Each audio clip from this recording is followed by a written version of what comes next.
আমার বাবা বলতেন যে এমন একটা দিন আসবে দেখবি ব্যাগে করে টাকা নিয়ে যেতে হবে আর পকেটে করে বাজার নিয়ে আসতে হবে।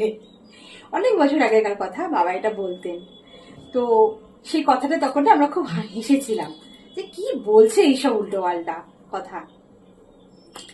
এখনকার দিনে দাঁড়িয়ে দেখলাম যে বাবা অত বছর আগে এই কথাটাই বলেছিল, যেটা আজ আমরা এখন অনুভব করছি যে সত্যি মানে যেভাবে বাজার দর বেড়েছে, সাধারণ মানুষের পক্ষে কিভাবে মানে জীবনযাত্রা চালাবে, কিভাবে মানুষ খেয়ে পড়ে বাঁচবে, এটা একটা খুব চিন্তার বিষয় হয়ে দাঁড়িয়েছে।